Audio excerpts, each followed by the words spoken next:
Yeah. So one time in my Spanish class, we had all of our notebooks that stayed in the class. Mm-hmm. So, and you know, obviously your name's on it. Yeah. You go get your notebook for a class. And I always sat back in the back of every class, man, because I just want to be, just don't look at me, don't call on me. Yep. I don't know shit. I opened my notebook up to the first page, and on it was a noose, like a little hangman noose, with me hanging from it with the same thing, nigga, we're gonna kill you. And This is in the 90s. this is the 90s. In 1995, the KKK marched in the 4th of July parade in Brazil, Indiana. Now, they weren't allowed to march like actually in the parade. They were allowed to march 100 or 200 feet behind it. My mom didn't know how bad my grades were. She never saw one report card. I hit everything from, and she didn't even ask. She was so bogged down with life. And so I got away with a lot of shit because her mind was occupied. So it made me, honestly, a weaker person. So I scammed life. My mom helped me scam life for a while. But this time I couldn't scam life. I went the second time, took the ASVAB test, failed it again.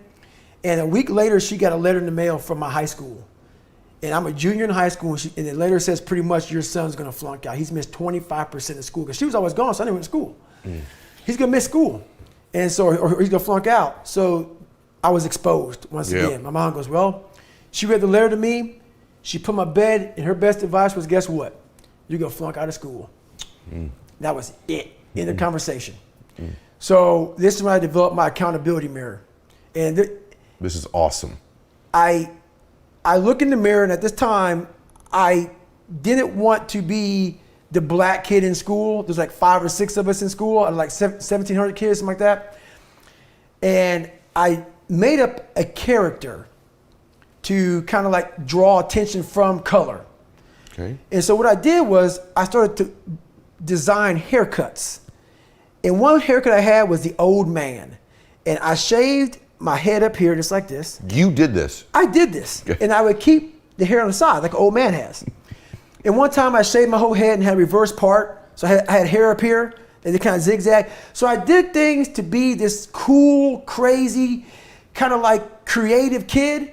You know, like crisscross came out this time. Yep. So I had my pants sagging but backwards.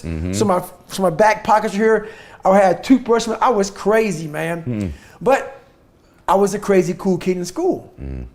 So I look in the fucking mirror. I see this letter. I'm fucked up, and I'm like, you know what, man? No one's coming to help me. Yeah. I remember back to what my principal said. 'Cause I went to the principal when they wrote that shit on my car and in my notebook. And the best advice he can give me, God help his soul, was this: they're ignorant. They spell nigger Niger. God. And so but honestly, I talked to the guy as I wrote my book, and I have nothing wrong with Principal Freeman. I actually interviewed him for the book, and he was happy to interview. He's a good man. What the fuck you could tell some black kid, you're a white guy in white society, we could tell me. You could shut down the fucking school and have a fucking damn. So I started talking to myself this way in this mirror. What the fuck is Principal? Because at that time, like, this is the best you can fucking do, Principal Freeman? That was my mind then, but in this mirror, it wasn't my mom, it wasn't Principal Freeman, it wasn't my dad, it was me. Because when nobody coming back to fucking help David Goggins, that was my mindset now. And so with my non-spelling ass, I started getting these sticky notes and writing, you're fucked up. And my mom wakes up like, what is wrong with you? I go, man, I have to change because I can't stay here. I can't, I looked at myself in the mirror and I was defeated. I go, look at myself. I'm like, who am I? So I'm defeated in this mirror, and I'm like, okay, I'm changing. I said, Mom, can we please get a tutor? So we can only afford $15 a week for a tutor. So I have 4 hours a month. Okay. 4 hours a month. I had a 4th grade reading level, man. Wow. 4 hours a month for 6 months. That's all I had. So this tutor did one thing for me, very big. Wish I could remember her damn name. But basically, she saw that I was slow.